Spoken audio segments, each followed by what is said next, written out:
Morning, morning. Morning, Neo. Morning, Simba. Morning, Ladder. How are we all doing? It's Friday. Hooray. Weekend. Not got much planned this weekend, which is good. I like having weekends, so I don't do much. How's everybody doing? Who got out of oil yesterday? Nobody. Got me out anyway. Yeah, pushed up. Just started. It's always the way. I got out here. It went there and did that.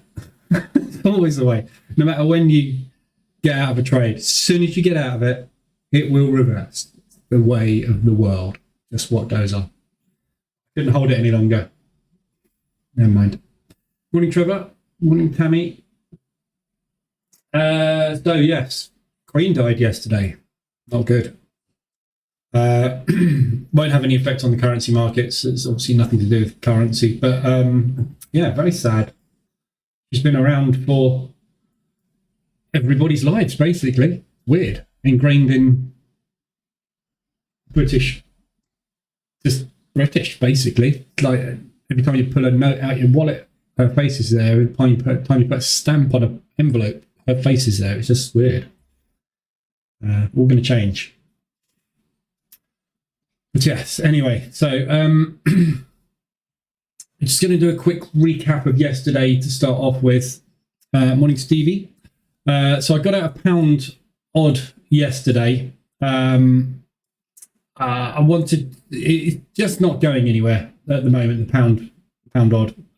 So it's been literally over 2 days where it went nowhere. So when I get to the point where I've got into a single position and a few days later we're not going anywhere, I just get the feeling it may go the wrong way. So I escaped that one. Wrong decision because it's dropped. I probably would have got about 0.3, 0.4 out of this morning, but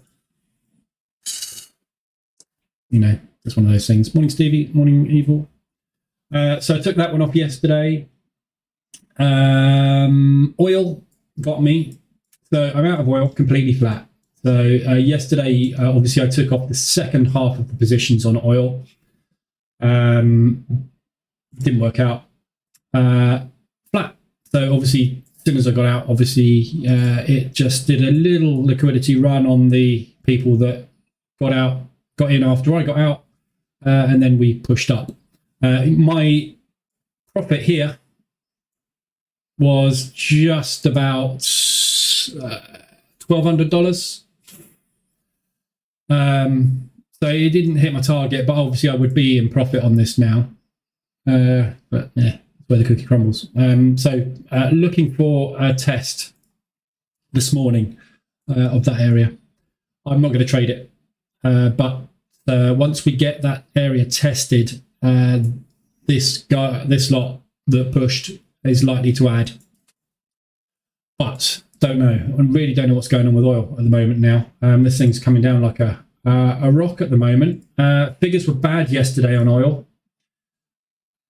Why can't they make it orange? It is important. They shouldn't have it ruddy yellow. So crude inventories were 8.8. Forecast to be ever so slightly better than last week, which was 3.3 million deficit. Forecast a 2 million deficit, got an 8 million on top. Yeah, we got a lot more oil than we thought. Obviously, that's bad for prices. So what did it do? Went up. Go figure. Oil's just not my bag. So it's on my list of I'm not trading it anymore with gold. Commodities, I've never got on the commodities, so I'm not going to bother. So yeah, so that I took that one on the chin yesterday. Took about $1,400 loss on it. So got all that back. Where did I get to yesterday? 1.6% yesterday. So I scalped DAX yesterday, and I scalped NASDAQ yesterday afternoon, and got it all back. Basically, only took I think probably 3 or 4 scalped, but they all worked out bar one. So that's all you need. So I stopped. The only other thing I closed out yesterday was US dollar Swiss. Closed one of those yesterday. It's coming down again this morning, so I closed that one out. I'm closing more US dollar Swiss now, it's just the one. And Euro New Zealand, that one was, oh yeah, that one was taken out on the news. Was taken out on the news without being taken out.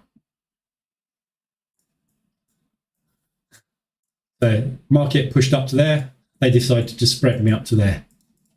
So I got taken out. I would have been taken out anyway, so it doesn't matter. But that was, I put a trailer on that basically because obviously it was news, and if it was going to go massively against, I wanted to be out. So the trailer took me out. It's dropped since, and yeah, we look like we're not happy with the euro.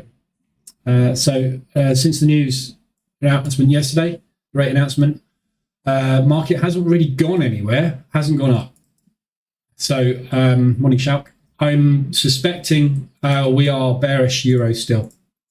So business as usual euro, which is bearish. So that was me yesterday. Obviously scalping saved me yesterday. Should I put the trades on? Look at them then, can't you? What were we, US tech? So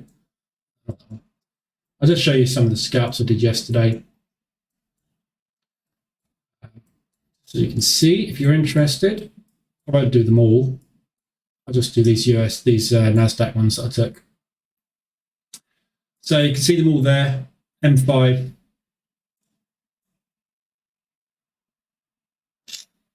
Here. So took a short, didn't like it, got out. Shorted, escaped, shorted, escaped. So these were the ones that didn't work. And then took that one there, which worked nicely. So I took 3 positions. Position 1, let me just clear that up. Position 1, position 2, position 3, escaped there. Took 1 there and 1 there and escaped there. All I took on NASDAQ. Sure, I took more than that on that. Didn't I?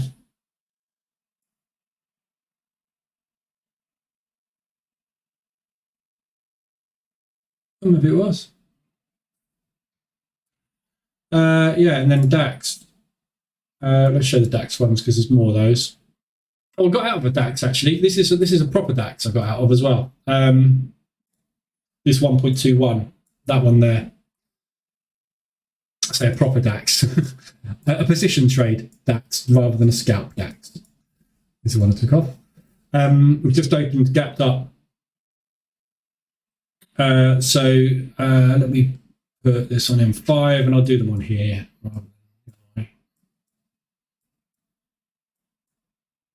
Just so you can see why I'm getting into these scalps. And these ones here, let's stick them all on, have a look at all of them. Oh, these are position trades as well. Sorry, these 2 were position trades as well.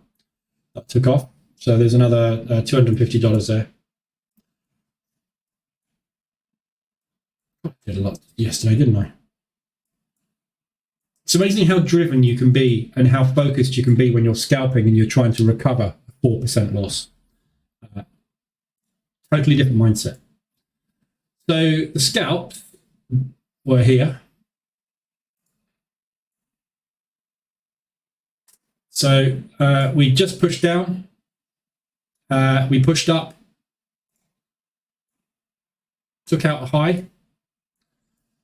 Took one short there. Added there. Added another one there. And another one there. Out. I can't see the trades. Let's just move the chart onto the background. We then pushed up, took the liquidity here. And this was obviously after, so we had a push down, accumulation, push down, liquidity run, and then basically I took one, added, out. Aussie dollar New Zealand dollar US dollars just hit ADR. There was here as well. So I took a scalp there as we broke that low, which didn't work out. Then we pushed up and started to come back down. So I got in again, got out. One candle. This is 1 5-minute candle. In and out. 1%, 2%. Took another one there as we broke the lows, jumped out of that one as well. So that was the scalps yesterday. But you see how fast they are. These are all on M5, but I'm in with, sort of 0.25% risk. But I'm building that 0.25% risk up with the Price Action Toolkit. So I'm hitting sell, and as it's going my way, hitting sell again. As it's going my way, hitting sell again. So I'm building up a 0.75% risk. It only takes a small push down, and all of a sudden you'll find yourself in 1.5%. That's it. If you want to target 1% a day, you can be done in one trade, which is the beauty of scalping. But it's very intense when it doesn't go right, because if you have 3 or 4 trades go wrong against you, you will suddenly find yourself in 3 or 4% of drawdown, which is not good. But anyway, so that's what I did yesterday. So that was me. Morning, Diamond, Andy. Right, so that's yesterday covered.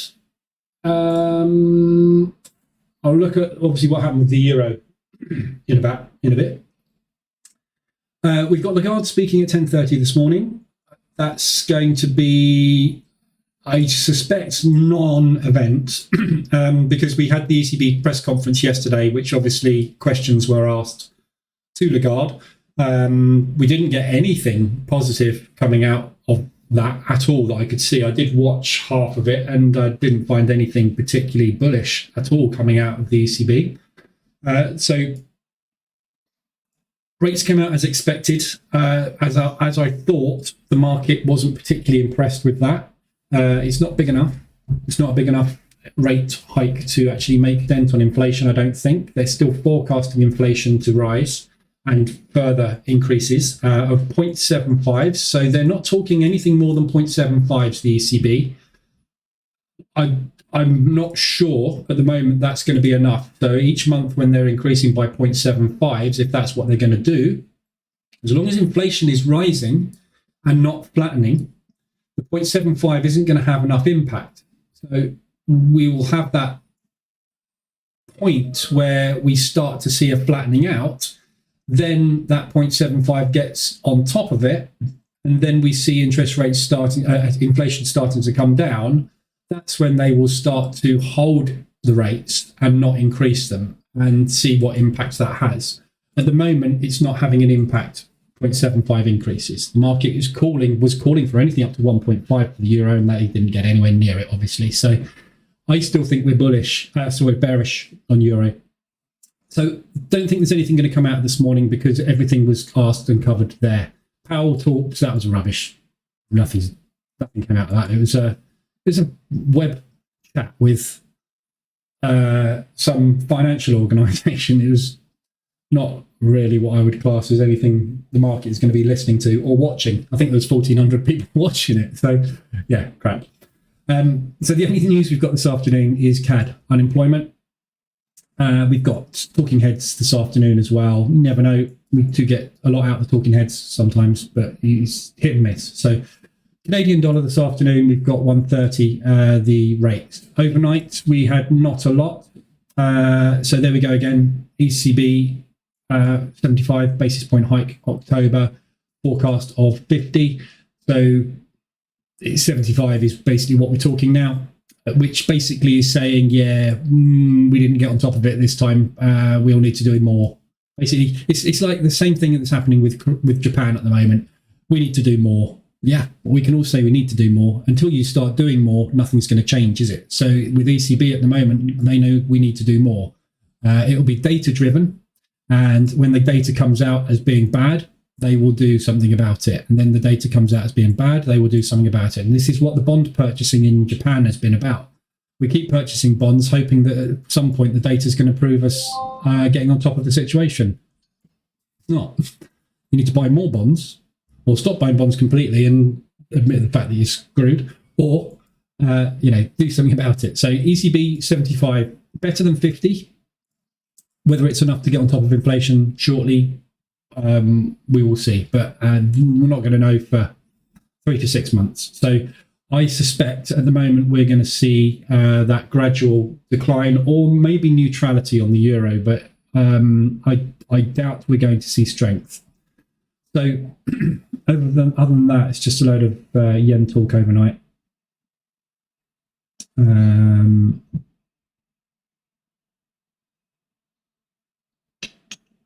There is no comment on day-to-day FX movements. Speculation is a factor of recent FX moves. Yes, speculating on you not doing anything about it. That's why your currency is being depreciated. Japan, Kushida. Yeah, so nothing.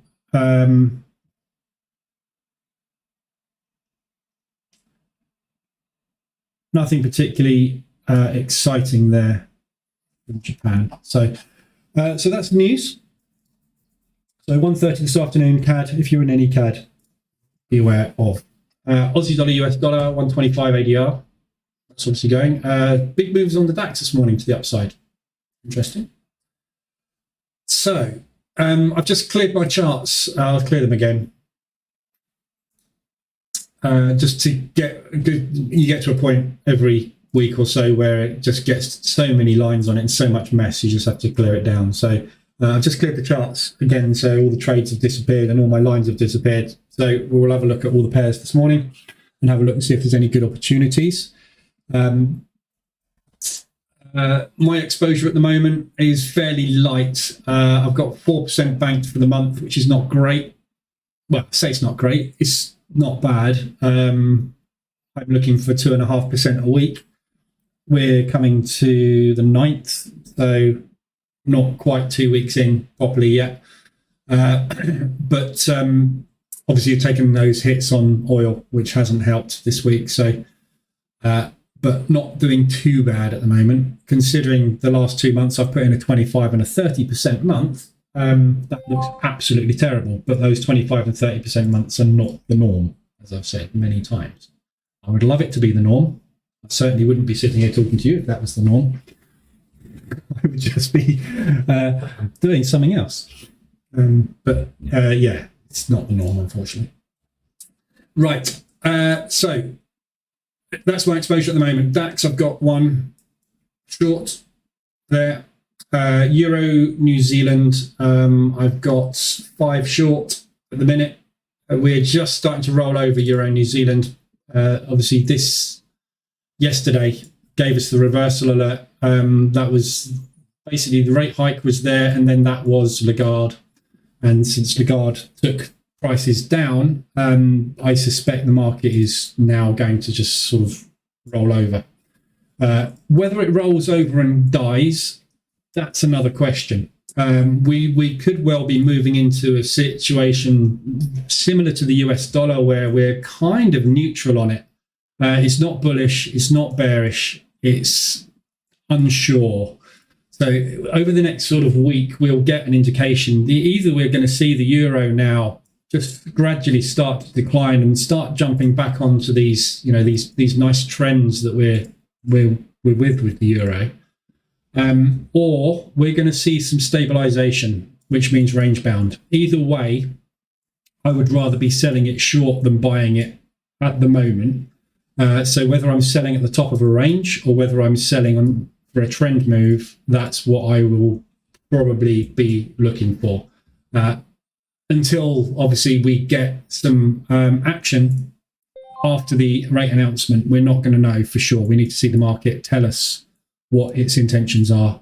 So we'll need to wait. US dollar yen 125 ADR. Oh, that thing.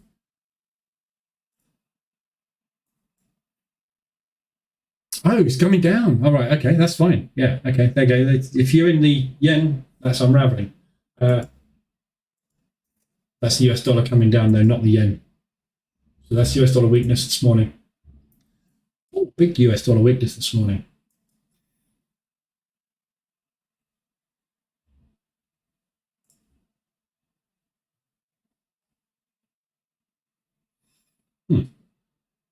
US dollar's just selling off this morning for some reason. Fine. That we should see the indices rising this morning. So we should see some decent bullish price action coming through on the indices. And that will be followed through on the DAX. So yeah, that's all I've got on, and I've got the US dollar Swiss on, which is falling out of bed rapidly. All 4 positions in profit on that at the moment.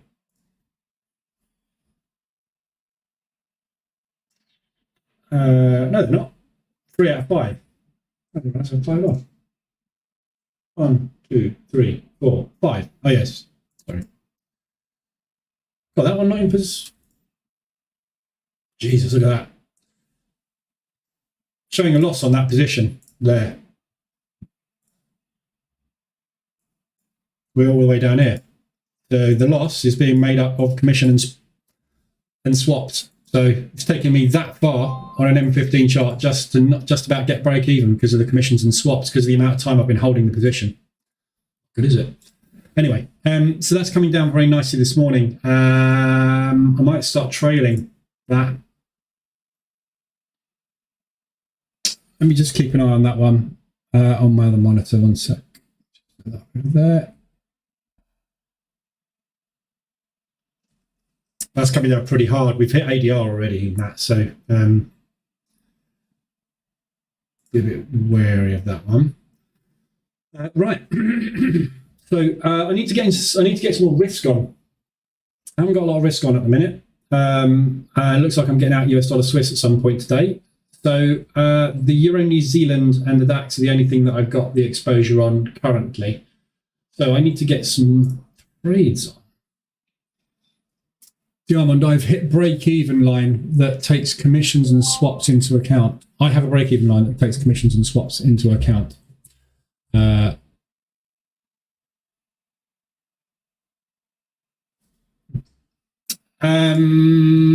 don't know whether this one does or not. The position, it's just that the position is not in break-even is what I was saying. Because the dash doesn't take that into account. No, hang on. No. Yeah, no, the dash does take that into account. It's just obviously that if I had a break-even line on it, I don't know whether that would be right or wrong. I've no idea, actually. Doesn't matter, I'm not worried. I don't pay any attention to the break-even line if I've only got 1 or 2 positions on anyway, really. Still coming down very hard this morning. The market is not happy with the US dollar this morning. Big drops across the board.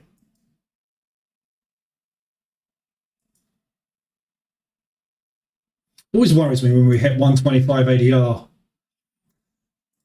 this early in the morning. Big old sell-off, isn't it? Where are you going?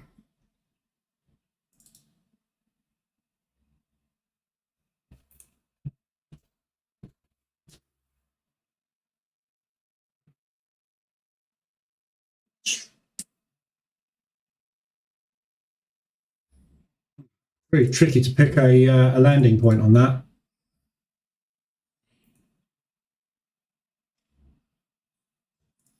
I think I'll target this one at 150 ADR. Get out of that down there. If it gets there. Just above.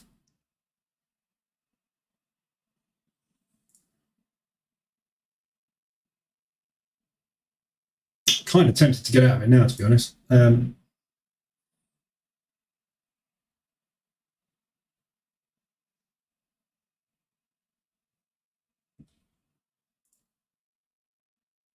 It's putting back off of 125, isn't it? Quite hard as well. I think I'm going to take that because I might as well bank it. I'm going to bank those 2 and leave those 3 running. Just gets me some money in the bank, basically. So, not quite sure why that's coming down so hard. It's just a sell-off, really. So, anyway, so let's have a look at what we've got today. Obviously, weeklies, we've got loads of weeklies hit. 200 on a weekly, that's quite rare. Don't often see 200 weekly ranges hit, and that's obviously off the Swiss yen. I did an analysis on the Swiss yen this morning and put it in the Telegram group, just to show the difference between trend trading with the indicator and with position trading and counter trend trading. So it's a difficult thing to explain, directional bias. There are so many ways you can get into directional bias. Some people use the last reversal alert on the higher time frame for directional bias, absolutely fine. Some people use moving averages. A person now used to use the COT report. Fundamentals play a big part in my directional bias, as you know. There's lots of different ways of picking a directional bias, but however you do it, you need to stick to it. And you are going to get, with mean reversion, obviously, if you're taking a short here, you are counter trend trading, which is kind of classed as mean reversion. Yeah. If you're taking a long down here, you are trend trading, but it's still mean reversion. This is still a mean reversion trade to me. Yeah. What I'm looking for is this push to revert back to the mean somewhere. Yeah. I'm not necessarily thinking it's going to continue in a trend. One of two things is going to happen, isn't it? It's either the start of a new trend, in which case I want to be out on the pullback, or it's just a pullback, in which case I'm going to leave half my profit on the table. Either way, I'm not getting greedy. My goal is to trade the mean reversion, the profit take move. Whether I'm in line with the trend or against the trend doesn't necessarily matter at that particular time. I would much rather be in line with the trend, because trends have more chance of continuing than stopping, which is why everybody that's trying to pick the top and the bottom fail all the time, because if you're trying to pick the top and the bottom of the trend, you're going to struggle because trends continue more than they don't. But these are still mean reversion trades. This RSI is showing strength, which will revert. We're on a profit take move. That's the whole point of mean reversion. So whether you are, every trade I take is a mean reversion. Whether it's in line with the trend or counter trend doesn't stop it being a mean reversion trade. It's still a mean reversion I'm looking for. I'm looking for profit take moves on strong moves, which are reverting to the mean. When they get to the mean, it's up to them whether they want to start a new trend or continue the current trend. I don't care what they do. What I want them to do is revert. Yeah.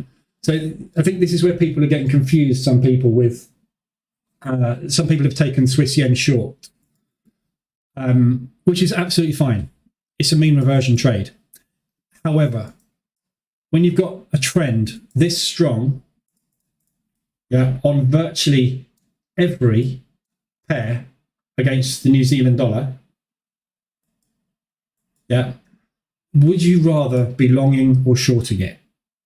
It's just common sense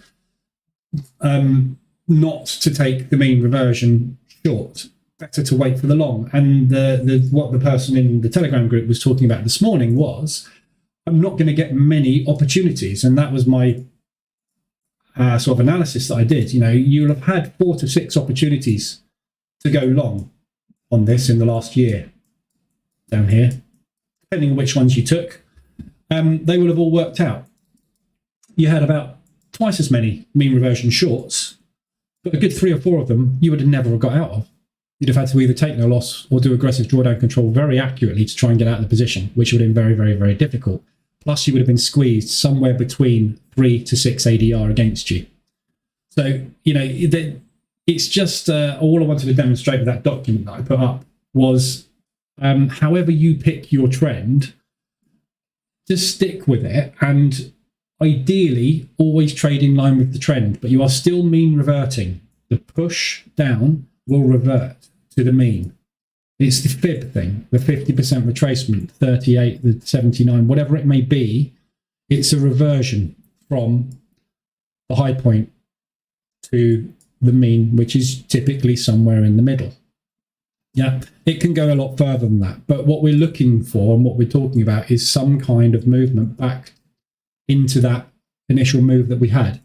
But picking it in line with a trend, some trend. I use a 24.72. You can use a 200, 100, 50, 20, whatever you want to use, doesn't matter. It doesn't matter which time frame you use. If you want to pick the daily, that's fine. If you want to use the 200 on the 30-minute, whatever you want to do, whatever you're picking for trend will depend on the time frame you're trading. But the point is, yes, you're going to have a lot less opportunities to get in. But those opportunities are much, much, much, much better than trying to fight the trend. Yeah. So however you determine it, whether you're determining your trend via fundamentals, via moving averages, via the COT report, via a reverse alert in the opposite direction, whatever it may be, stick with it and try and trade just in those directions, and you will be safer. And I think the main misunderstanding this morning in the Telegram group was, but I'm only going to get 10 trades. How many do you need? Yeah, look at how many positions I'm in at the moment. I've got 3 trades on. And this is another misconception I think that some people may have. They see me sitting here with 5 positions on. Yeah, that's 1 trade. Yeah, I'm trading the Euro New Zealand short. When I get into that with my first position, if I'm in that for 6 weeks before I get out of it, I have taken 1 trade. That trade was broken into multiple positions. I currently have 5 positions on it. I had 8 on it previously, or 10, I don't know. But that's 1 trade. I am trading Euro New Zealand short at the moment. I am trading US dollar Swiss short at the moment. I might have 3 positions on it, but it's 1 trade. So looking at the Swiss yen as an example here, I got into my trade here. Okay. I took a position long on Swiss yen there. It pulled down. I got in again. I got out. I made a profit. I got in again. I got out. I made a profit. I got in again. I got out. I made a profit. I got in again.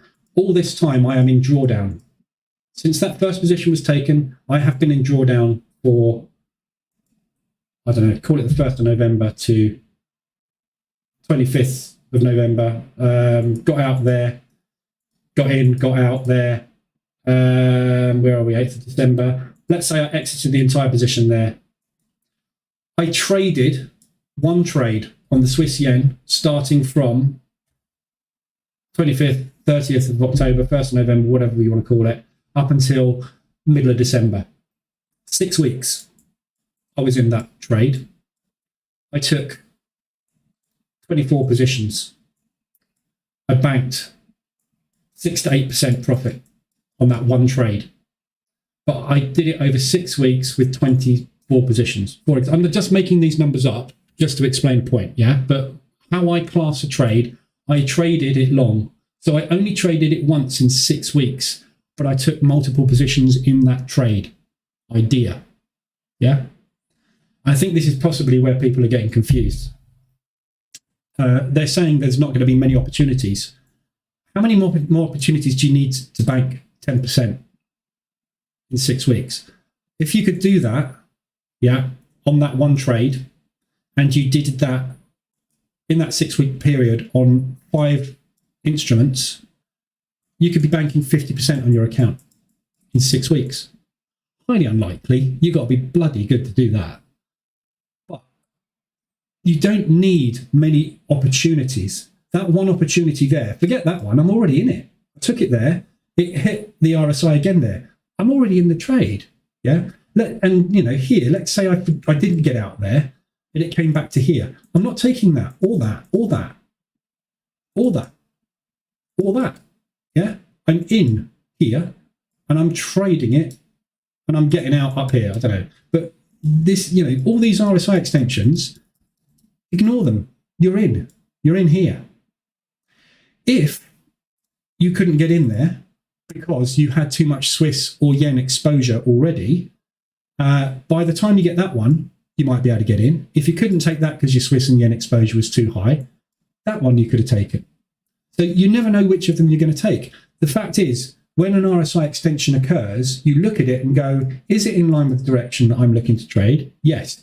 Can I get into it because my exposure allows me to get into it? Yes. Take the trade. The amount of times you've seen me in here going, I've said it this week, I would have taken that. That would have been absolutely perfect. I I would be all over that normally, but I can't at the moment because my exposure is hedged the other way. Yeah, you take it. There's nothing wrong with it. I just can't because I'm not going to overexpose myself. And it's the most important thing in trading, exposure. Because if you are exposed on the Swiss yen, short at the moment, yeah, and you've got 3 yen shorts on, you are triple exposed. So this yen weakness that we're seeing at the moment is going to blow your account. End of. If you get a 3 ADR or 4 ADR push against you and you've got 3 positions on in the wrong direction and you're just normally spaced, you're in trouble. Yeah, and this is why that two exposure rule exists. At the moment, I'm keeping it to 1 because I'm being super cautious because the world is falling apart. Yeah, so I mean that's kind of what I was explaining in that, or trying to explain in that. Which I probably didn't do in that document particularly well. But if you want to go and have a look at it, it's in the Telegram group. But yeah, the difference between a trade for me is getting in. I'm in a trade. How many times I get in and out of that trade is up to me, and it's going to be totally different for every person because they're going to get in and out at different times. You know, that US dollar Swiss today, I've just taken profit on it. A lot of you in US dollar Swiss might be sitting there still holding that. I took it because for me, I haven't got much exposure on and I need some profit today. If you had 1.5% profit today already, you probably might hold it and go, wow, let's see if we can milk some more out. I don't know. Everybody's different, aren't they? When you take your positions off is a totally personal thing, which is why everyone's going to get into different positions. If you take exactly the same trades, i.e. directions as me at the same time as me with your initial trades, in a week's time, we ain't going to be in sync. Everybody's going to be slightly differently in sync because we'll have different portfolios that have taken profit at different times. You know, it's just, this is why you've got to do this yourself. You have to experience this style of trading yourself and make your own decisions on it. And you will learn how to and get in and out. And Diamond will attest to that because he's been through the mill, as we all have at some point in time. I mainly trade mean reversion going with the trend. Yeah, Trevor, that's perfect. It's exactly what I do at the moment. Yeah, you know, you've seen me doing the ADRs today. It's prime example, Aussie dollar CAD. ADR hits the upside. What is our bias on the Aussie dollar CAD? Well, what is my bias on the Aussie dollar CAD?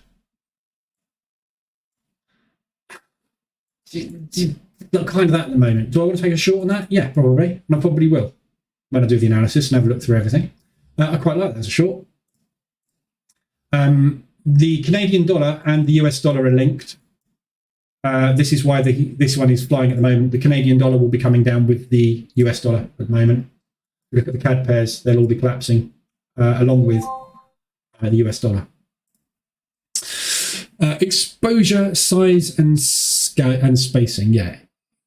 ESS. There's a good analogy there. A good. What's it called when you shorten something into letters? Like LOL. What do you call that?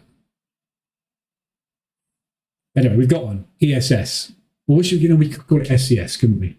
Size, exposure, spacing. And if you get it wrong, you'll need an SOS. There we go. Sounds good. SES, or you'll need an SOS. Size, exposure, and spacing. Yes, I've been through the fire and got burnt, but come out stronger. Yes, you always will. Acronym. That's it. An acronym. Right. Anyway, so just wanted to cover that. So if it's one of the guys in the Telegram group, if you're in here and you haven't made yourself known, there you go. There's an explanation of which hopefully helps you. If you obviously it's in. If you want to watch this anytime, it's going to be on YouTube, so you can watch it as many times as you like. Right, let's analysis. Aussie dollar CAD. So RSIs this morning. Aussie dollar CAD. We've got extended to the upside.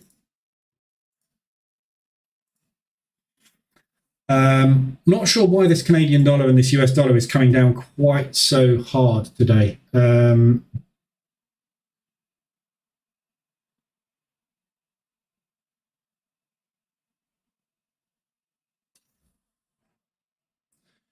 There's no news. So this is just profit taking, basically. So looking at Aussie dollar CAD, it's a bit of a mixed bag.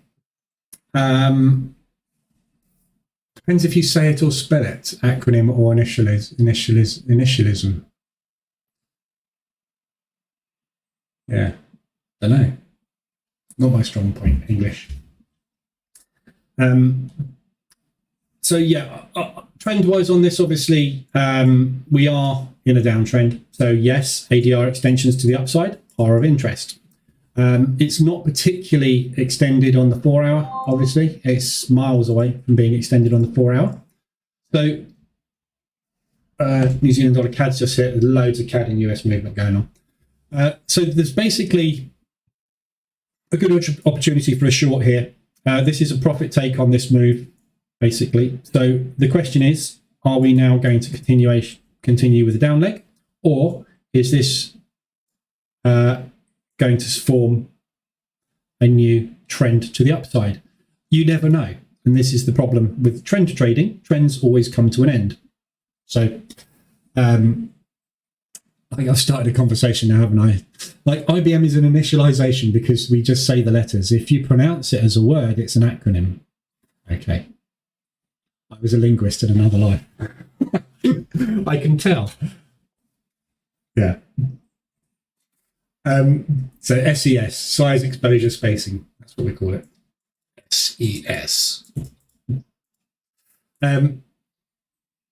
Yes, it's in a lovely downward momentum at the moment. That's been mainly based off of Canadian dollar strength, which has obviously waned since the last couple of months. Basically, we've lost that impact of oil. And the Canadians have been doing pretty well with inflation. So I'm not quite sure why the CAD is quite so weak. It is likely being dragged down by the US dollar at the minute because the US dollar is not particularly strong. So US dollar and the CAD will quite often move at the same time. So it looks like a good looking short to me. When you're looking at things, and this is again something the person in the Telegram group was concentrating on, they were concentrating on 1 hour M5. So hourly for direction, 5 minute for entries, whereas I tend to look much more at 4 hour for RSI extensions than the hourly. I will look at the hourly, but it tends to be when I can't find very many opportunities on the 4 hour. And the trouble with the hourly is you get much more signals, but those signals are a lot weaker. And it's the same with any strategy. The lower the time frames, the more inaccurate your system and strategy will become, which is why these people that are trying to make money out of M1 are just butting their head against the wall. You are literally trading algorithmic chop, which is 100% random. So hourly M5 is less accurate than H4 M15, which is going to be less accurate than daily hourly. So where we got the extension here, we're almost extended on the hourly, and we've got an ADR extension to the upside.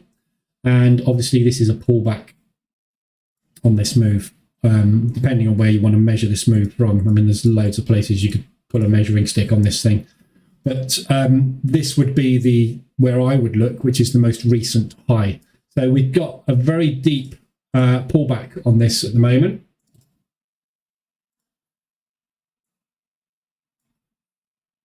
Yeah, so it's a much deeper than normal pullback, extended all the way up there. So yeah, good looking short opportunity on the Aussie dollar CAD.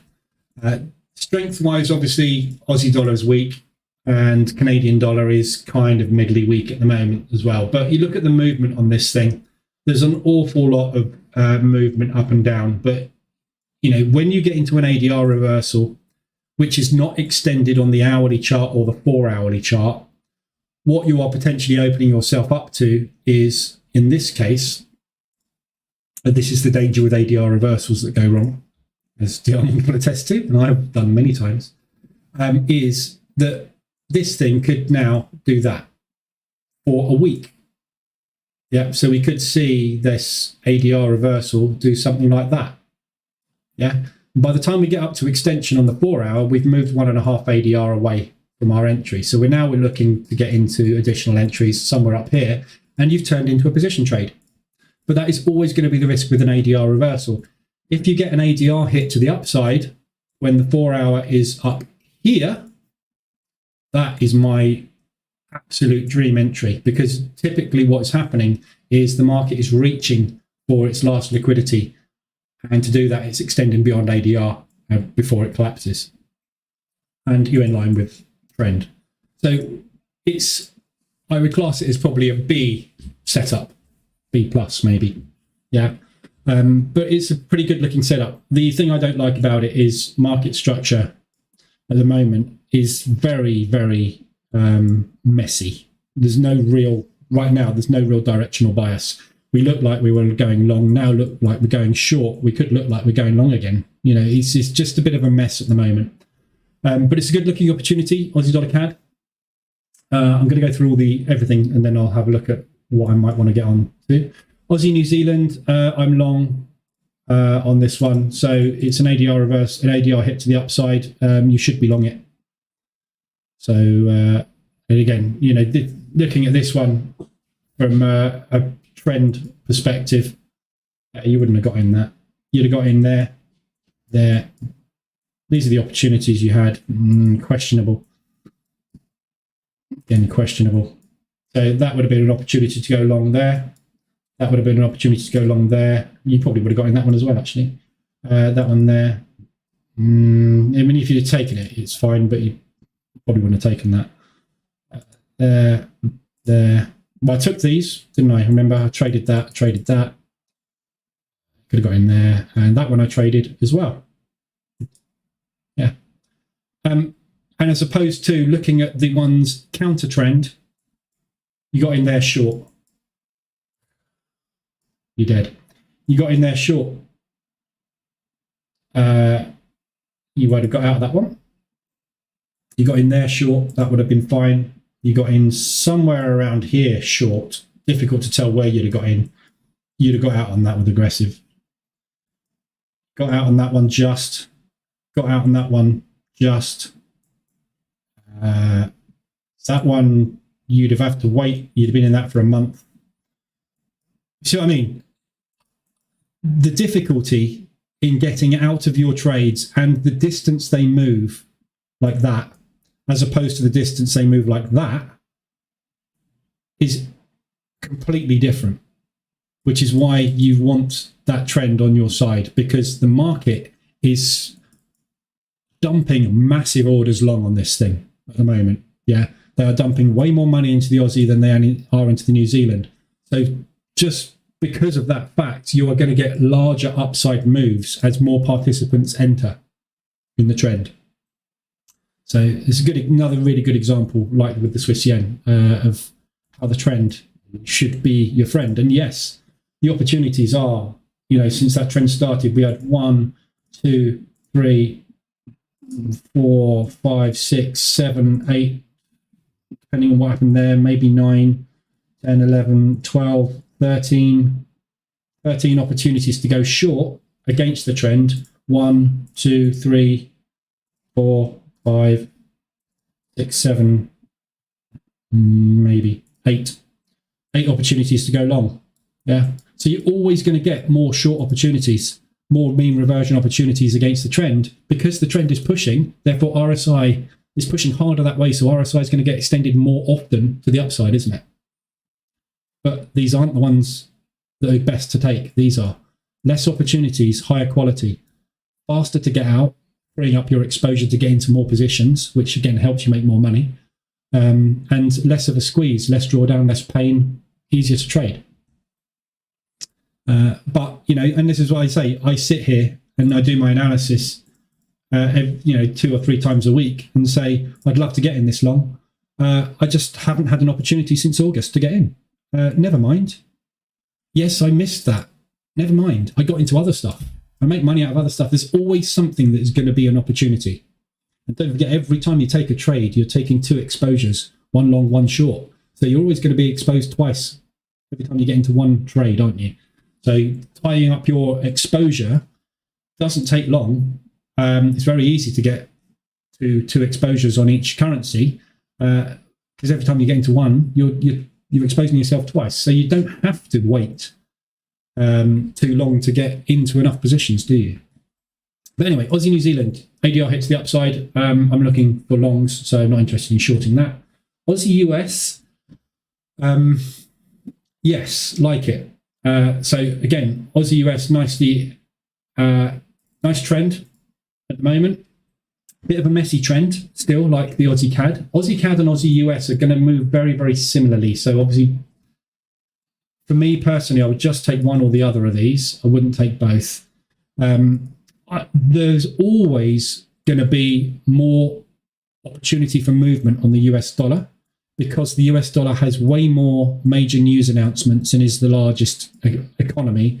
So you will always get more opportunities for this thing to move up or down, which gives you more opportunities to get in and out. Yeah. So if I'm going to choose one, it would usually be the US dollar.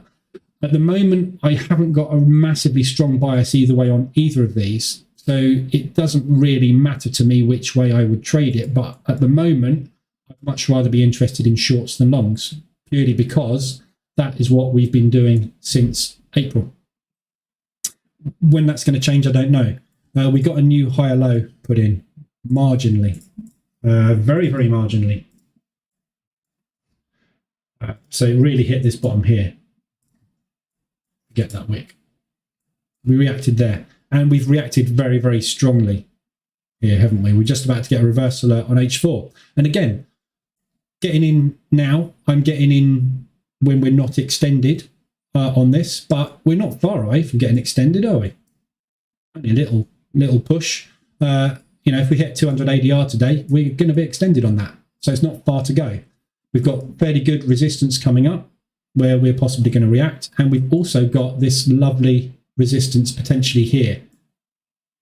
Yeah, we've got lots of resistance to hit where potentially price could react around about this level. We're coming up to the 24 moving average. We know the 24 acts as support a lot. If not, the 72 usually acts as support at least once before we break out. Occasionally you'll get that slam through, but it's rare. So this is a good opportunity to go short, isn't it? Yeah. Hourly, you're going to be extended. Yeah. Getting in on M5 on a reversal alert with an hourly extension. So you're getting in on an ADR reversal, but essentially you're also getting in on an H1 RSI extension in line with the trend using M5 reversal alerts. On. Perfect.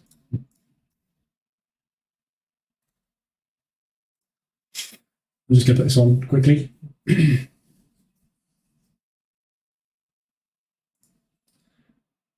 Aussie dollar, US dollar.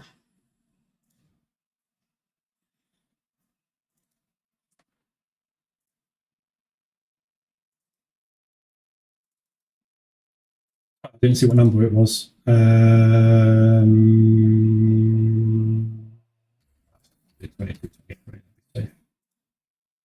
So going short, next reversal alert, M5. 1718 we were. So Aussie US going short. Like the one, prefer it to Aussie CAD. Just prefer it to Aussie CAD basically. Just because the CAD, as I say, the US dollar, you're going to get much more news on it. So you're going to get more opportunities to get in. Euro US dollar. Do you prefer to trade pairs with bigger ADR? Do you prefer not to trade pairs with small ADR? Yeah, the bigger the ADR, the better. It doesn't matter. It doesn't really matter because your position sizing is going to be based on ADR. So the more something moves, the lower the lot size typically you would be taking on it, because obviously there's more movement. So therefore you want to take a smaller position. But the smaller ADR pairs have much more of a range bound movement. So you'll see price action moving like that. Things like euro pound. With larger ADR pairs, the price action's more like that. So it's moving up, but the distance obviously on each push is larger, and the strength of movement is larger. So it doesn't matter too much. It's just that you will find yourself with pairs like the euro pound, you can find yourself stuck in it for a long time. when it gets into these sorts of situations, like, you know, that's probably a good week of trading there. Didn't go anywhere, didn't do anything. But, you know, it will go. It's just that you find you'll get more stagnation with smaller ADR pairs. I would much rather, whenever I see an opportunity on Euro Pound, for example, and yeah, it's not getting too bad now. We're up to 68. We were down at 49 last week on this. But when you get an opportunity coming up on Euro Pound, and I see something, you know, an ADR reversal, for example, or an RSI extension coming up, the first thing I'll do is go, right, we're extended on the euro or the pound, and I will look for opportunities on the other euro pairs and the other pound pairs first. Because when one of these is extended, yeah, you will find that it's because either the euro has pushed or the pound has pushed. So that will inherently give you an opportunity on another euro pair or another pound pair. Same with the Aussie New Zealand. Small 53 ADR. Yeah, and the euro Swiss, which isn't too bad at the moment, is 83. But when you see opportunities on these pairs, New Zealand dollar Swiss, yeah, for example, that's only 59. Look at why it's extended. What's happened to make that ADR hit? What's happened to make that RSI get extended? Which of those pairs has pushed? And then look for an opportunity against something with a bigger ADR. There will be one out there somewhere. Yeah. So Aussie New Zealand has hit our ADR today. I'm taking Aussie US or Aussie CAD, but you see, they will all hit. Yeah. US dollar, all the US dollars have hit. So there will always be an opportunity. And again, exposure. If euro pound hits and you can't take euro pound because you're exposed too much on the pound, for example, there'll possibly be a euro opportunity there. So you just have to, you know, this dashboard and this dashboard are there to alert to opportunities. You're not taking every opportunity. You're using the dashboard to alert you to movement. Movement and volatility is what makes money in the market. Without movement and volatility, we can't make money. So all these dashboards are designed to do is show me when stuff's moving. When stuff moves, I know there's an opportunity to get in, either in line with the trend or to mean revert it. That's all these dashes are telling me. Which ones I take, and like I say, this is why I didn't jump on Aussie CAD when I saw that extended. I want to have a look at these and see which is the best one. I prefer that. So you look at all three and you go, right, that's the one I'm going to pick. You might pick the wrong one. You don't know, do you, until you started trading it? That's trading. Is that divergence on the RSI strong? Yes. On euro pound, you're looking at, yeah. So strong bearish divergence. Aussie US, was there divergence on that? It might have been a lower time frame, maybe.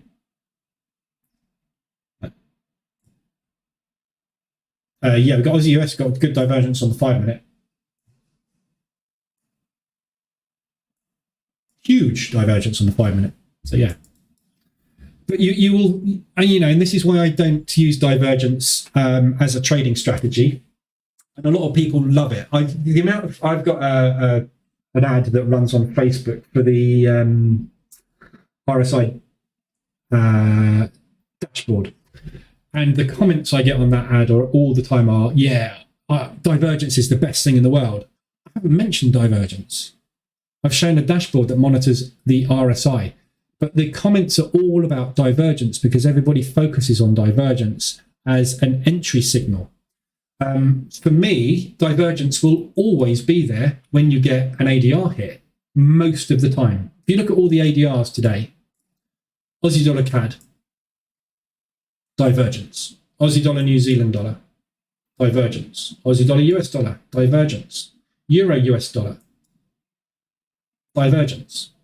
It's always going to be there because for something to have pushed so hard that it hits its average daily range, yeah, and it was already extended on RSI, which is typically when you get an ADR push after a strong push, you're always going to get divergence there. So this is why I don't bother with it. And everyone's like, well, shouldn't we use divergence as a confluence? You can do, but it's always going to be there. So it's not a confluence. It's just a fact of when you get an ADR hit, you're going to have divergence with it. But if you didn't have the ADR dashboard, divergence is going to tell you quite often you've hit ADR, but you won't even know what ADR is. Unless you have an ADR dash on there and you're aware of average daily range, you will just be trading divergences unaware that you're actually trading ADR. And again, this brings me back to that thing where 90% of indicators out there are telling you the same thing. Doesn't matter which one you use. If you don't want to use ADR, don't use it. Use divergence. When you use divergence, I can guarantee you'll have ADR. It's all the same stuff. You know, stochastic is extended. Yeah, it is extended. So is RSI. So is CCI. So is Awesome Oscillator. Yeah. Oscillators will all typically get extended at the same time. Why? Because price is pushed up. Price is king. Price is everything. All indicators are lagging, no matter which one you use. But for me, indicators are there as a, hey, come and have a look at me. Yeah, I'm not looking at the charts. I'm relying on indicators to signal conditions to me. And this is what the dashboards is for, and this is why they're so useful. I don't have to look at the charts. I get an ADR ping and I go, I'll have a look at that. Rather than me sitting there 8 hours a day watching Euro US dollar, I'll wait. And if Euro US dollar hits ADR, I'll have a look at it.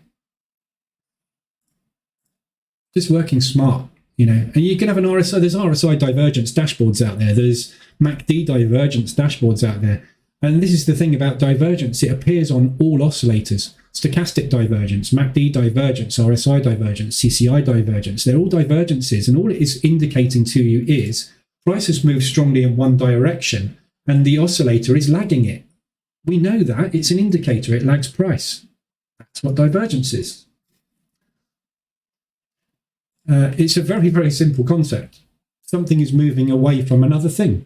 That's it. So you can use it, you know, and this is what I say all the time. Use whatever you want. Don't use RSI, use stochastic. Use any indicator you like. Just make sure that you've got a combination of indicators that tell you different things which give you a strategy. RSI is a condition indicator. Market reversal alert is a signal indicator.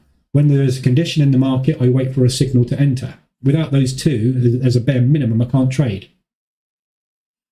Use ADR as your condition indicator and market reversal alert as your signal indicator. Or scrap market reversal alert. Don't use it because it's quite slow sometimes to signal.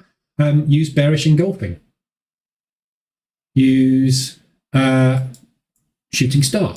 That's your signal indicator. All it is a candle, but it's a signal that the market is run out of strength at the condition, which is the average daily range being extended, or the RSI being in an extended condition. This is a condition indicator. This is also a condition indicator. You will find that this condition indicator will be very much in line with this condition indicator, because for this to be hit, it has to have moved strongly. This measures strength. This tells you pretty much the same thing as this, except what you can have is RSI getting extended because it's been gradually strong, and it will never hit ADR through that move. Doesn't mean it's not coming down. You know, there's no right or wrong, is there? It's what works for you, what fits for you. Lots of people love ADR and only trade ADR 150 extensions, in which case they sit there and they wait for 2 or 3 opportunities a week, but they'll make money out of those 2 or 3. Other people want to use the 15-minute RSI extensions and they'll get 20 signals a day.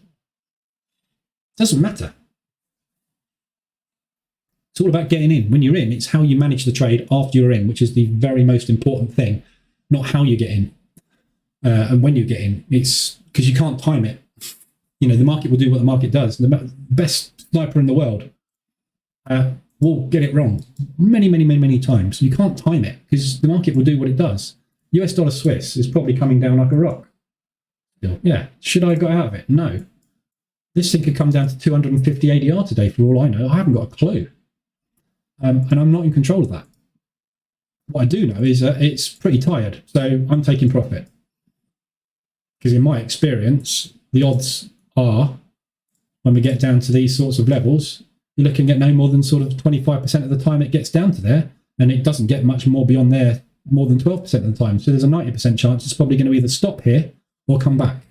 So I might as well take my profit. It's a condition. It's also a signal. When we hit this, it's a signal for me to get out of the market. All indicators, you know, they can be used in so many ways.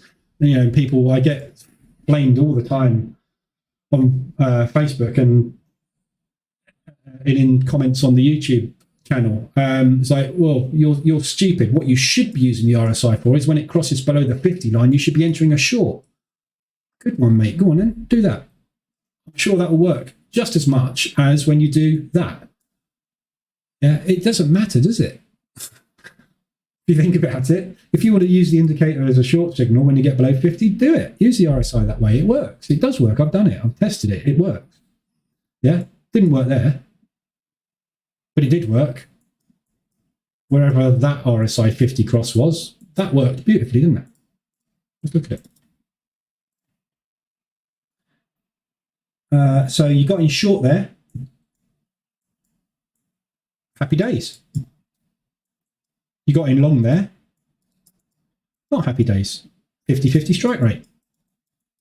Pretty much every indicator in the world will give you a 50% strike rate. But it's not what you do. It's how long you hold it for. It's the risk reward. It's whether or not you're taking positions in multiple parts of this. How you get into the market is just a couple of soldiers lining up. It's what you do after those soldiers are lined up is what makes you the money. What's the max number of pairs you can fit into your RSI dashboard indicator? I don't know. You're limited to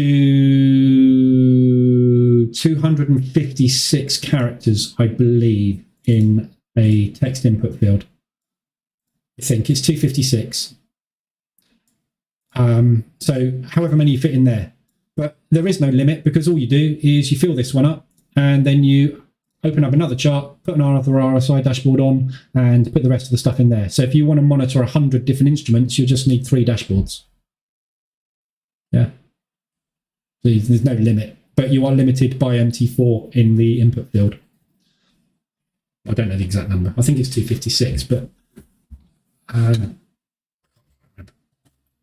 anyway, sorry, I'm going off on a tangent. Euro US dollar. RSI extensions to the upside. Like it at the moment, but I'm kind of waiting for confirmation on the euro. This is hit ADR because of the US dollar weakness, not because of the euro strength. I want to wait and see what they're going to do with the euro. This is a really nice level that we're approaching here from a support resistance perspective. We've got some really good levels where we are right now. That one's kind of the same thing, isn't it? But so we've come down, we've hit this level, we've tapped off of this a number of times. So this is a good support, which will turn into potentially a good resistance.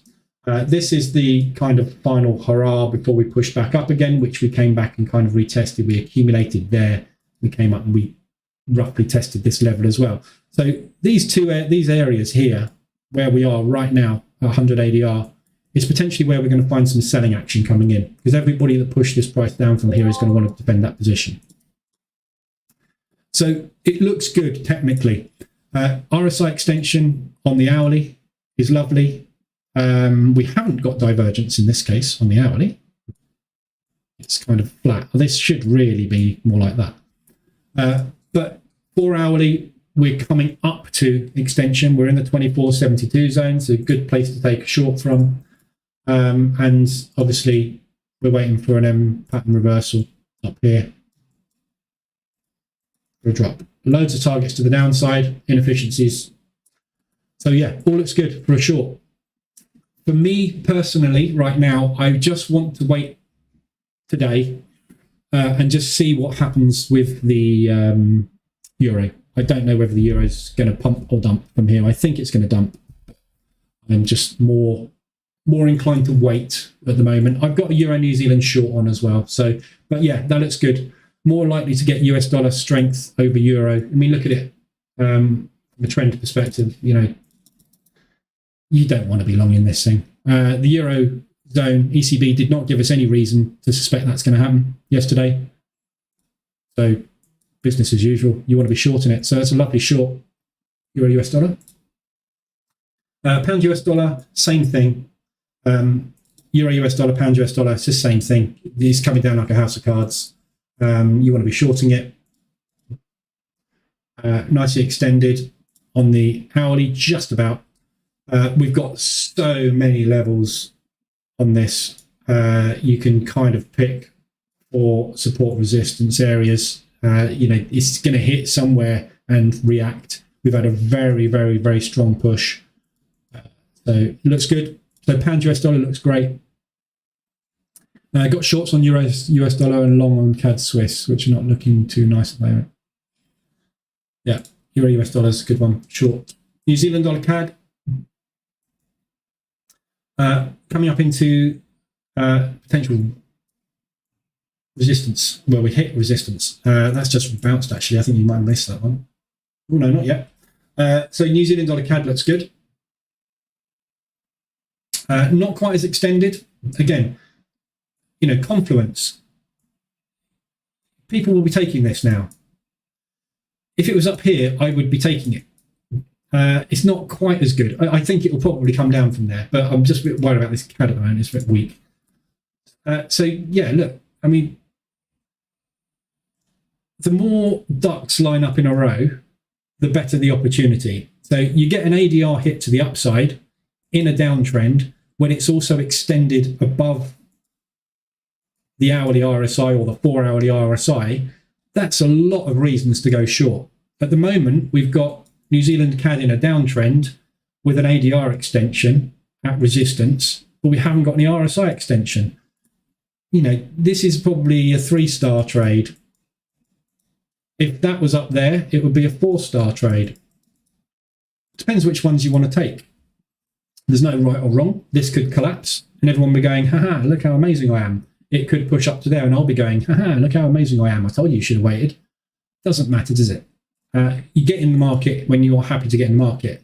This is going to hit an area where we're likely to hit some sellers. If it pushes up to there, we are going to be massively extended, ready for a profit take move. So you're either going to get in and you're going to get out, or this ADR extension is going to turn into a position trade for maybe 3 or 4 positions before you get an opportunity to escape it.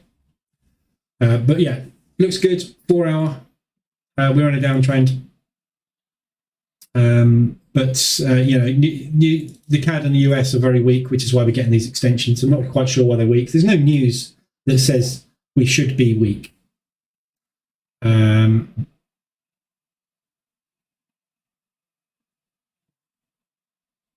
Yeah, powerful signal. We're getting ready to do something about it, is basically what they're saying. New Zealand dollar CAD. So New Zealand dollar, US dollar, very big extension. Again, 4 hour, lovely big downtrend, not extended on the 4 hourly RSI. We are just about to get extended on there. So New Zealand dollar, US dollar, very good short opportunity. M5, wait for that reversal alert to get in. US dollar CAD, coming down hard. US dollar CAD is very difficult to trade at the moment. It's directionally biased. Remember I said that was the opportunity to get in short, but it's a very, very tricky instrument because it goes into these US dollar CAD, obviously, of trading partners. It's like the Euro pound, the Aussie New Zealand, the US dollar CAD, New Zealand dollar, not New Zealand dollar Swiss, but that is also a tight ADR. But those 3 pairings basically are your partners in crime, if you like. So they tend to be very affected by each other. You can see at the moment, we've got the US dollar coming down very, very hard. We've got the CAD being dragged down with it. When you look at the US dollar CAD, it tells you which one is causing the problem, and it's the US dollar, because the US dollar is dropping harder than the Canadian dollar is dropping. If this was going up, you would say that the Canadian dollar is what's dragging the US dollar down, but it tends to usually be the US. So very nice extension on the 4 hourly. We are very extended now on the hourly, more extended than we have been since we got all the way down here. Yeah. accumulation push.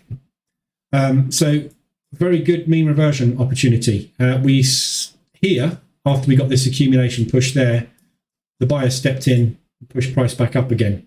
We've just slammed through a good couple of propulsion gaps there as well. So we're coming back down to retest this level. We're likely to get a bounce from here back up into resistance. So this is probably a good long. We are ADR extended just. If this got down to sort of 125 to 150 level, that would be really good as a long opportunity. Massively embedded.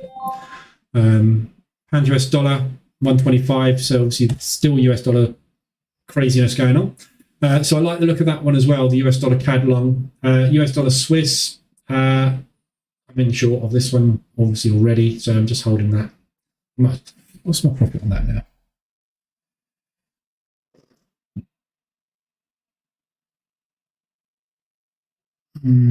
Not a lot. I think I'm going to exit this. If we get 150 today, I'm just going to take the lot off.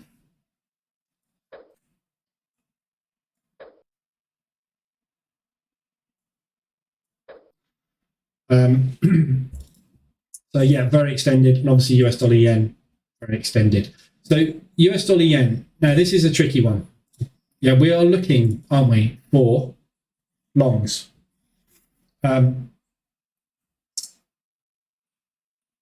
As you can see, this is the long of the century at the moment. I do not want to long it just because we've got an ADR hit, because this is one of two things is happening. Yeah, we've had the push, and now we are having the profit take before the next leg. So yes, that could happen. If we get some yen strength coming through, we could well see that happening. This is why I find the RSI so useful, and I want to be trading somewhere around this sort of area, because what I want is the market to be extended really strongly in a pullback with the trend. And to do that, I need this extension on the 4 hour, or I need this extension on the hourly. So we are almost extended on the hourly. Hourly is obviously more dangerous than 4 hour because hourly can embed, waiting for the 4 hour to get down. So it's extended, but it's not what I would want to take personally as a long. It could well play out absolutely perfectly. The yen is massively weak at the moment. What I don't want is to take trades that far away from the moving averages when I'm going long. And that's why I don't get into these massive trends, because maybe I should be taking that ADR pullback there, and I could have benefited from all of that. But then I can show you many instances where I would have taken that one and it's done that, and the trend has changed. Yeah. So for me, it's just safer down here. And there will be opportunities coming up at some point, but right now, it's not extended enough. I want RSI to be extended. I want them to be like really, really strongly extended, because the more extended they are on this move, they will either, one of two things happen. They will finish their profit take and go, right, let's get back in, boys. Or they will be so extended, if this is a short move, that they will need to take profit. Either way, that move is going to happen, isn't it? Right now, I have no idea what's playing out. All I know is something started. And that's where you would get in short with your stop if you're trading with a stop on that 4 hour reversal. And you would be looking for a big move down. I would rather wait until we've got all the way down there. Probably, let's have a look and see what the Swiss is doing. Yeah, see, the yen is still weak. All this is US dollar.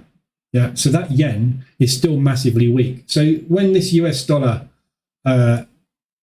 dump has finished, there's a very good chance that that is going to push up, which is fine.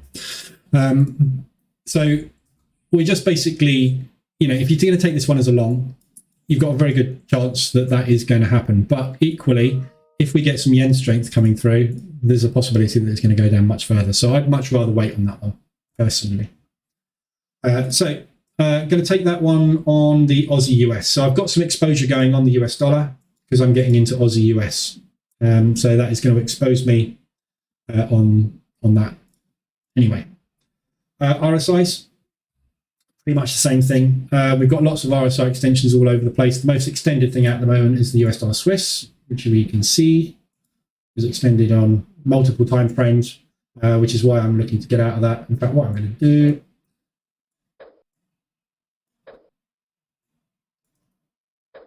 I'm just going to protect it. In fact, what I'm going to do, I'm going to trail it.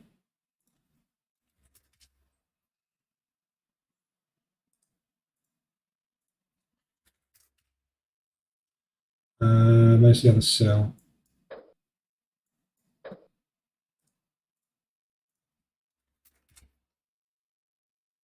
Yeah, so I'm just going to trail it from there. I'm just going to turn it off on the EA. So I'm out of US dollar Swiss. So yeah, we are very, very, very extended. You look at the hourly and the 4 hourly on this, we're down to 15 on the hourly. I don't want, it's not going to necessarily go much further than that before we're pushing up again. So we're going to get a pullback on this, so might as well get out. I'll leave it for the benefit of the doubt, see if it can get to 150. Other than that, I'll get off. So Aussie yen, we know about, massively extended on the 4. So we've got opportunities on these, but I say they are counter trend. If you're going to take these short, you are trading against the trend. Look at what's been happening on them. Yeah, very, very tricky. If this was extended down here, from here, if it had done that, I'd be longing it. CAD yen, same thing. It's starting to come down now. That's obviously because it's got a weak Canadian dollar. Swiss yen, again, started to come down. As I said, 90s, 95. I mean, this got up to 93. Anything above 90 is unbelievable squeeze. Very, very unusual. Once or twice a year, we'll get a 90. So, this is a big, big, big, big squeeze. There is every opportunity that this is not going to stop. So it may well just completely collapse now. And if that does, absolutely fine. I'm just not going to be on it.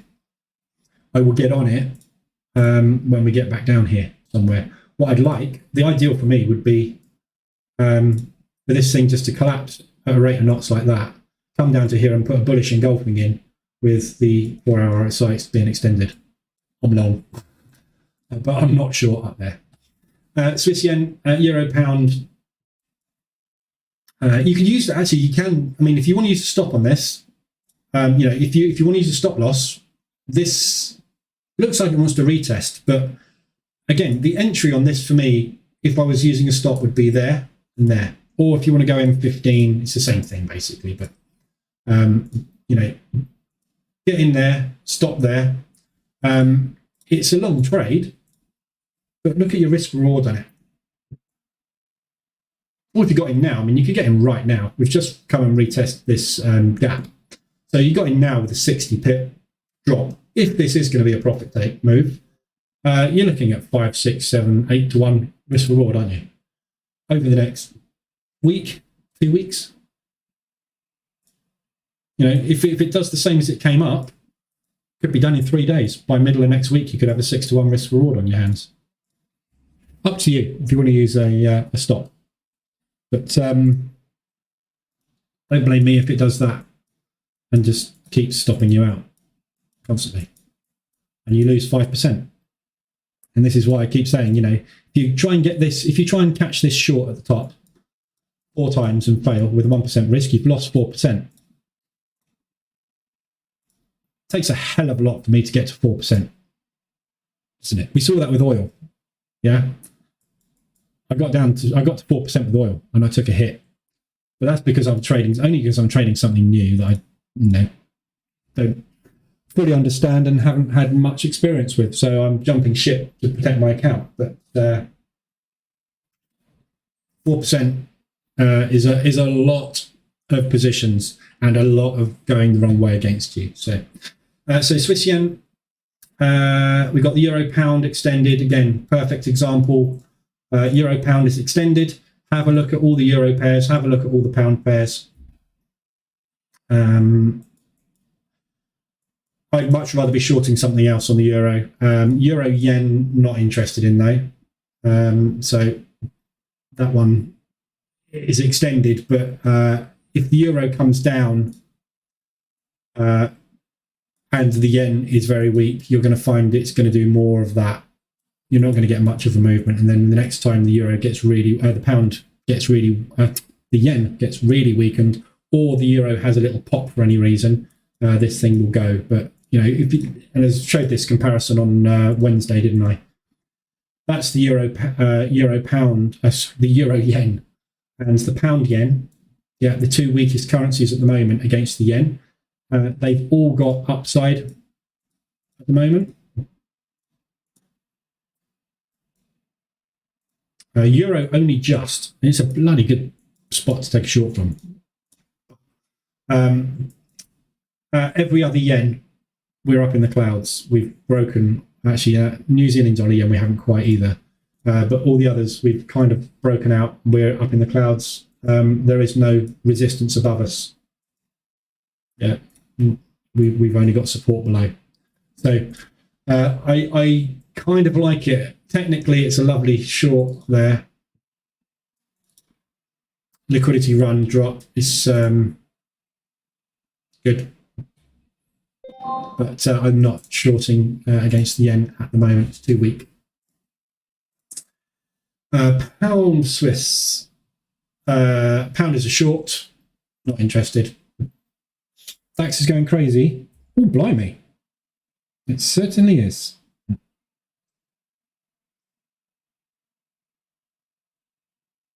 Big moves on the DAX. We'll have a look at that in a sec. Pound Swiss, huge downtrend. Again, perfect example. Yes, I only had one opportunity to get short in it, and it worked beautifully. Happy with that. I'm happy with that. I would have taken a short on the pound Swiss and made a load of money. Brilliant. I don't need to get in every day, every week to make money out of my positions. So I'm not going to long this. It's massively extended, but it's been massively extended many, many, many, many, many times. Because it's trending. Of course it is. The strength is down. The RSI is going to tell you the strength is down. Doesn't mean you want to be longing it. Yeah. If you see something going like that for a month, yeah, take it in either direction because it's in a range. But if something's trending like a crazy beast, you're crazy trying to long it. Yeah, wait. And there's a very high probability it will play out. We've got an M pattern forming, and it could well come all the way back up to there. Tick, you could have made 0.5%, 1% maybe. That's fine. But do you want to take the risk that it's not going to do that? No, I don't anyway. But yeah, pound Swiss extended, not interested. Pound yen, same thing. It's just, it's technically a good level, same as the euro yen is technically a good level, but the yen is just so unbelievably weak. Even the pound with its massive weakness is probably going to beat the yen. The other thing we've got with the pound at the moment is there's a little question mark in the back of my mind now that we've got these inflation beating measures with oil and gas put in place by Liz Truss, that we may see some strength starting to come through on the pound. So again, the pound and the euro, I'm just kind of cautiously watching at the moment. I just want to see a little, I want a few clues as to whether this is strong or weak. New Zealand dollar yen, same story in US dollar Swiss, obviously we covered. So there's everything. This is still going. Somebody's really upset the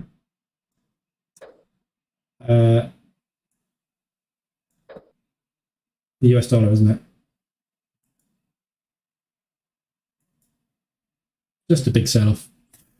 Just put a Swiss yen short order at 148.60 with a tight stop above 149. On Swiss yen.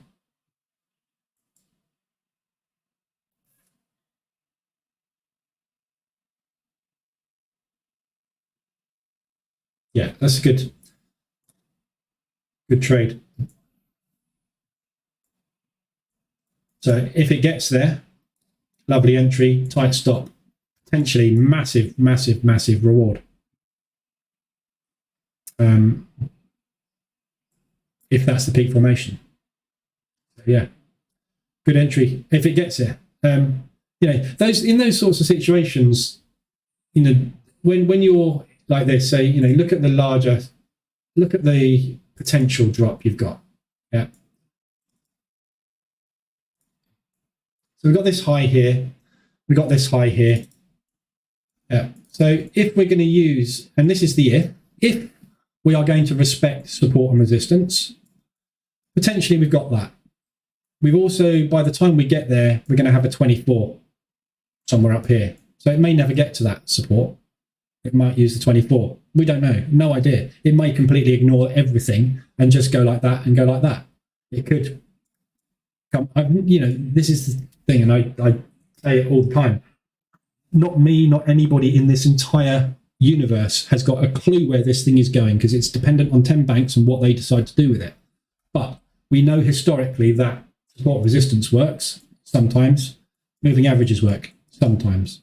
Yeah, so we have to just use what we can see when we look left. So if you get into that, and this is where we're going, this is our potential target somewhere down here, or possibly this propulsion gap down here. If you put a pending order now under this candle somewhere, I put it there, put one there, and put one up there, and took 3 positions with a third of the position size, if the trade plays out wrong, you're going to get stopped out on it. If it plays out right, you've got to hold it for that period of time, which is the difficult part. But there's an argument for just hitting the button now. The support rectangle is holding that. Market structure pullback is holding at the minute, but we're also sitting in a propulsion gap which we've rejected. So buyers have stepped in. So if these sellers now step in, we've got a good chance of getting that M pattern. There's so many things that can happen, but it doesn't matter really. If you put an order there, you run the risk of missing this. If you put one there or there, this is what you're expecting to happen, isn't it? Placing an order there or there is going to get you in. Placing an order there might miss it. That's going to annoy you. So why not put 2 in the market? If that gets triggered, there's a tiny loss. If that gets triggered, it's a smaller position, but you're going with momentum. If that gets triggered and then it pulls back and triggers that one, you've got 2 positions on. And then if that happens, happy days, double the money. So, straddling an idea is a very good way of trading. So you have a limit order and a stop order. And you're expecting it to come somewhere down here, but you're not sure if it's going to do that or it's going to do that. So do both. Just reduce your risk.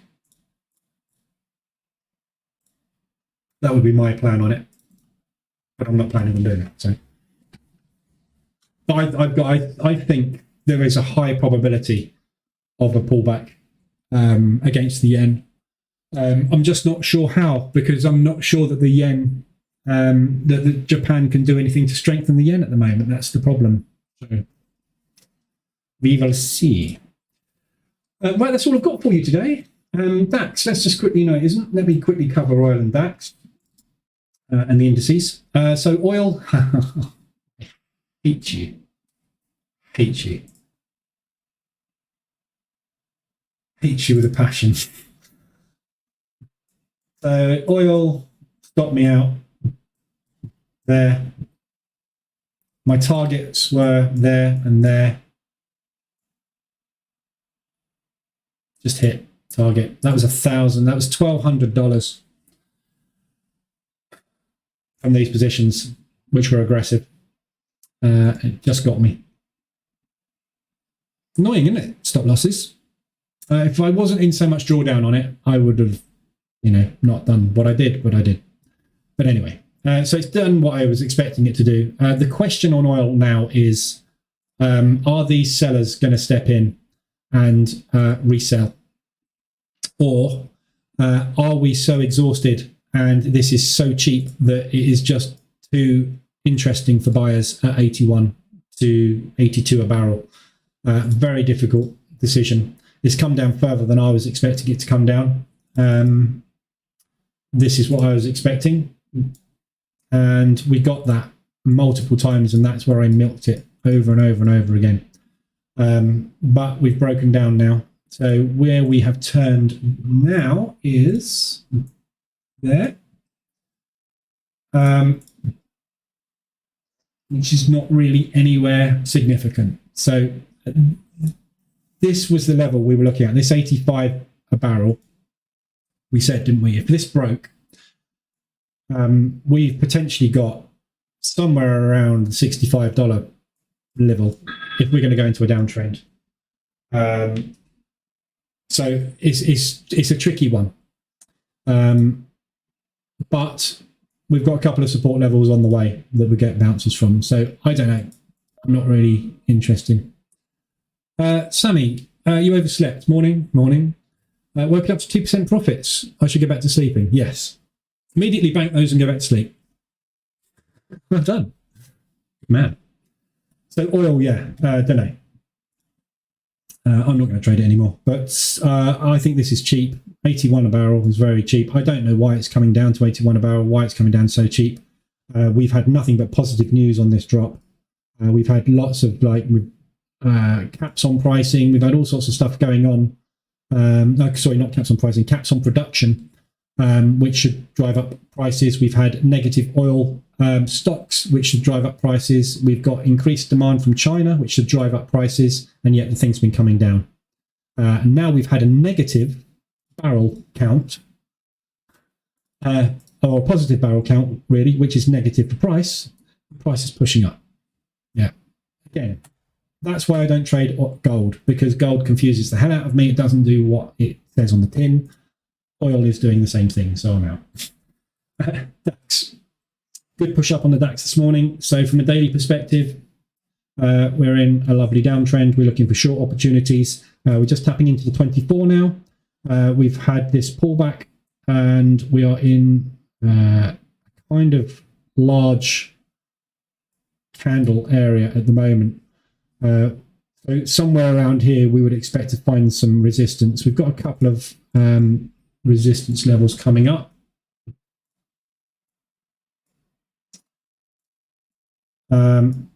So potentially that area up at 175 ADR. We've got these lows here at 100 ADR. So I'll be scaling in again at 100 ADR. If we get up to 100 ADR today, I shall probably scalp as well. What level is that? It's 131.53.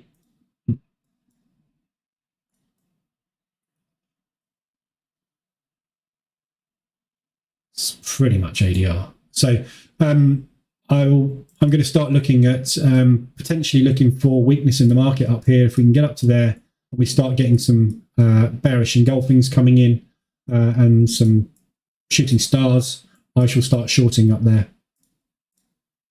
and see if that is our turning point. But yeah, just it's in a pullback at the minute. It's got obviously got further potentially it can go, but if this level doesn't hold, this is more likely where we're headed. We're not going to get up there in a day. I'd be very surprised if we did. I mean, we can do, obviously you can do anything, but so that's what I'm expecting. Next leg down, so I should be adding up there. Same thing with the US indices. Obviously, US indices, we're in the downtrend. We're pulling back at the moment. Should continue next leg down. Just where we're going to pull back to. Again, we've got resistance coming up at multiple levels at the moment. Anywhere really around here is potentially where we're going to turn. Much more difficult to tell with the US indices because obviously the US markets are shut. So we'll get more of a clue this afternoon. If it continues pushing with the DAX this morning, I would expect a reversal this afternoon in New York. We've got some key levels we're coming up to, which we'll probably stall at. But all of these shorts still. So we have got new market structure, obviously. So potentially high low, potentially that. But in the face of the current economic climate, very unlikely that, more likely collapse. So this is just a pullback at the moment. And again, remember, I keep saying this over and over and over again. The currency markets are typically inverse to the stock markets. So when you see a currency collapse, you see the stock market go up. US dollar is coming down like a house of cards. Indices are going up. As soon as that US dollar stops and reverses, the indices will reverse along with them. So we're just waiting to mean revert, basically, the indices. So keep your eye on anything to do with the US dollar. And as soon as you start seeing weakness forming in the US dollar, that's when you should be looking over to the stock market. But still coming down at the moment, but I'm trailing. So I should be out of these soon. Okay, that's it for today. I'll be back on Monday. I'll be banking a little bit more US dollar Swiss. So probably put 0.7 in the bank or something today. Euro New Zealand is just starting to roll, which is nice. So we've got that euro weakness. So it looks like, as I suspected, the market's not happy with the rates. So we should hopefully get some more downside euro, downside pound. And obviously when the US dollar's stopped collapsing, we'll be getting into some more DAX. Just got the one on there. I'm way more than an ADR away. 368 on a 288 ADR. So we're one and a quarter ADR off of my initial position at the moment. So yeah, but I'll probably have a go at scalping that this afternoon as well. We've got some bearish price action just starting to trickle in now, but I'm going to wait and see if we can get to this level. If we can get up to there, that'd be fantastic. If not, I'm going to get in on a reversal anyway, but not until there. Should be 250 away. So that's my position trading entry there, which the EA will get me in. All right, so that's it. So loads of opportunities out there. I'm getting short on the Aussie US on the next reversal alert. I'll be getting in short there at the moment. Obviously, if this continues to push up, then I might be getting in higher. But Aussie US, I'm taking a short on.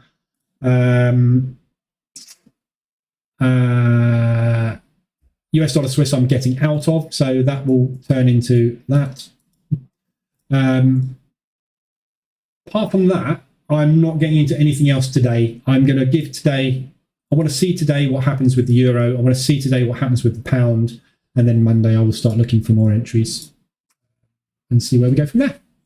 All right, have a good weekend, whatever you're doing. I will be around in the Telegram group if you need me. If you want to discuss anything to do with charts, if you want to discuss any strategy, position trading stuff that you're not sure on, chuck charts in there, do analysis, right or wrong. It's all helpful. So, feel free to chuck some charts and what you're doing in the group, and then we can analyze them. If you've got questions, or you don't understand something fully, if it's blatantly obvious and in the bootcamp, I will send you to the bootcamp. If it's something that's woolly, I will explain it like I did this morning. Always in there, so ask away. Okay, have a good one. I will be back on Monday, 7:50, same time, if you need anything in the Telegram group. Otherwise, see you then.